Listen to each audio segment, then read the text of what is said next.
पौधों में हम ऑटोट्रॉफिक न्यूट्रिशन को देखते हैं। ऑटोट्रॉफिक का मीनिंग आपको मालूम है क्या? ऑटो माने सेल्फ, ट्रॉफिक माने फीडिंग। ऑटोट्रॉफिक का मीनिंग है सेल्फ फीडिंग। पौधे अपने आहार को खुद से फोटोसिंथेसिस प्रोसेस के द्वारा तैयार करते हैं। फोटोसिंथेसिस को डिफाइन कीजिए। फोटोसिंथेसिस के लिए आवश्यक रॉ मटेरियल्स क्या है? पौधे कार्बन डाइऑक्साइड, पानी जैसे सिंपल इनऑर्गेनिक मटेरियल से अपने आहार को तैयार करते हैं। इसके लिए सनलाइट और क्लोरोप्लास्ट को इस्तेमाल करते हैं। इस प्रोसेस को फोटोसिंथेसिस कहते हैं। वास्तव में यह फोटोसिंथेसिस कहाँ होता है? एक स्टूडेंट लीफ पील को माइक्रोस्कोप में ऑब्जर्व कर रहा है। उसको कुछ ग्रीन कलर डॉट्स दिखाई दिया।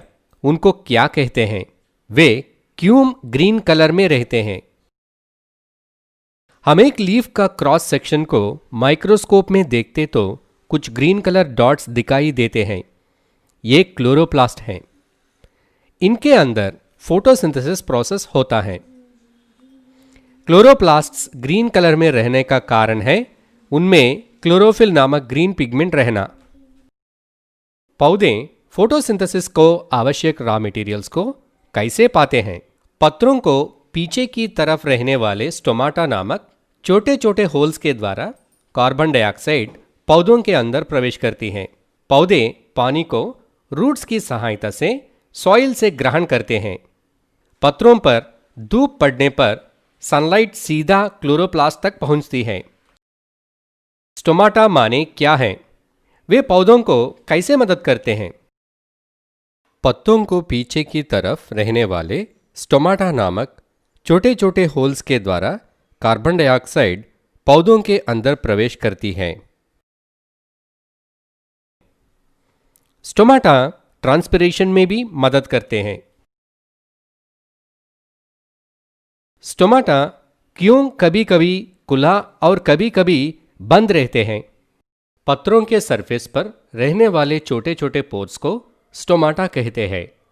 ये पोर्स पौधे कार्बन डाइऑक्साइड को ग्रहण करने के लिए उपयोग होते हैं। वाटर वेपर को बाहर रिलीज करने के लिए भी ये उपयोग होते हैं। पौधे स्टोमाटा को क्यों खोलते और बंद करते रहते हैं? हर स्टोमाटा पोर एक जोड़ा गार्ड सेल्स से सराउंड किया जाते हैं। ये गार्ड सेल्स स्टोमाटा पोर्स को खोलते हैं और बंद करते हैं। पानी ये गार्ड सेल्स के अंदर प्रवेश करते समय वे उबर होकर स्टोमाटा पोर्स को खोलते हैं। उसी तरह गार्ड सेल्स पानी को खोकर श्रिंक होते समय गार्ड सेल्स साधारण स्थिति में आकर स्टोमाटल पोर्स बंद हो जाती है। फोटोसिंथेसिस को क्लोरोफिल आवश्यक है। यह कैसे प्रूव कर सकते हैं? वैरीगेटेड लीफ एक्सपेरिमेंट के द्वारा फोटोसिंथेसिस में क्लोरोफिल का आवश्यकता को हम साबित कर सकते हैं। ये एक्सपेरिमेंट करने के लिए वैरीगेटेड लीव्स होने का एक पौधा आवश्यक होती है। उस पौधे को 3 दिन डार्क रूम में रखना चाहिए। ऐसा क्यों करना है आपको मालूम है? ऐसा रखने में उस पौधे के अंदर स्टार्च पूरा खर्च होता है। अब इस पौधे को 6 घंटे तक धूप में रखना चाहिए। पौधे से एक पत्ता को तोड़कर उस पर ग्रीन एरियाज को मार्क करना है। एक बटर पेपर लेकर ट्रेसिंग भी करना है।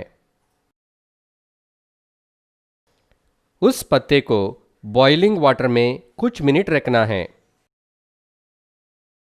उसके बाद अल्कोहल हुई बेकर में डालना है।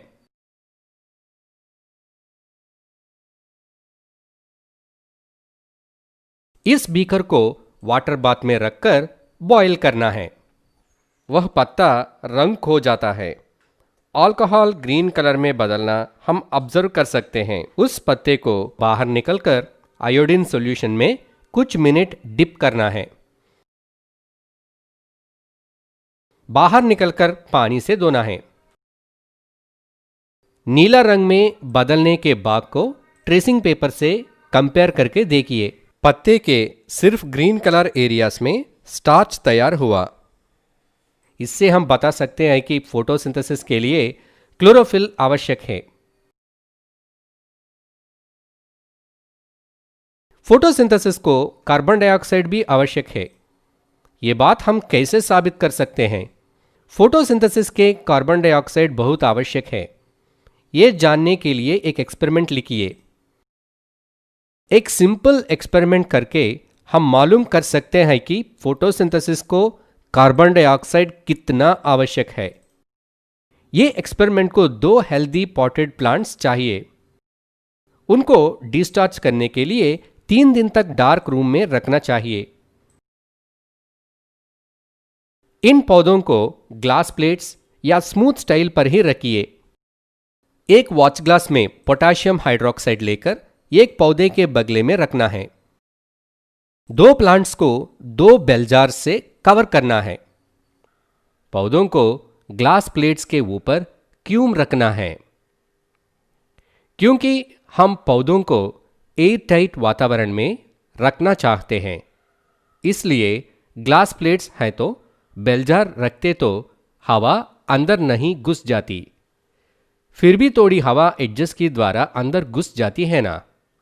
इसी तरह हवा अंदर ना घुस जाने के लिए एडजस्ट पर वैसलाइन लगाना है तो बेल जार में हुए हवा में पहले से ही कुछ कार्बन डाइऑक्साइड है ना, उसे कैसे निकलना है? इसलिए एक प्लेट में पोटेशियम हाइड्रोक्साइड रखकर पौधे के बगले में रखा।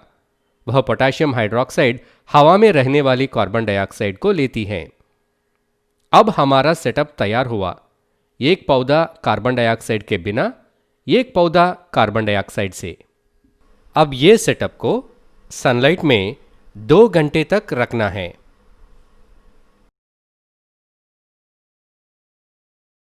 कुछ समय के बाद 2 प्लांट से 2 लीव्स लेकर स्टार्च के लिए टेस्ट करना चाहिए। दोनों लीव्स में एक ही तरह बराबर रूप में स्टार्च है क्या? नहीं है। पोटेशियम हाइड्रोक्साइड प्लेट रखने के पौधे में स्टार्च तैयार नहीं हुआ। पोटेशियम हाइड्रोक्साइड प्लेट नहीं रहने के पौधे में स्टार्च तैयार हो गया। यह एक्सपेरिमेंट के द्वारा हम प्रूव कर सकते हैं कि फोटोसिंथेसिस को कार्बन डाइऑक्साइड आवश्यक है। फोटोसिंथेसिस प्रोसेस में 3 मुख्य स्टेप्स क्या है? स्टेप 1, सनलाइट के द्वारा क्लोरोफिल मॉलिक्यूल एक्टिवेट होता है।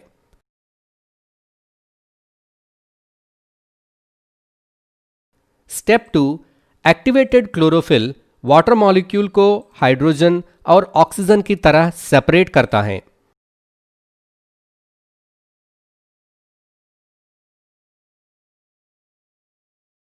स्टेप 3, स्टेप 2 में जनरेट होने का हाइड्रोजन कार्बन डाइऑक्साइड को ग्लूकोज की तरह बदलता है।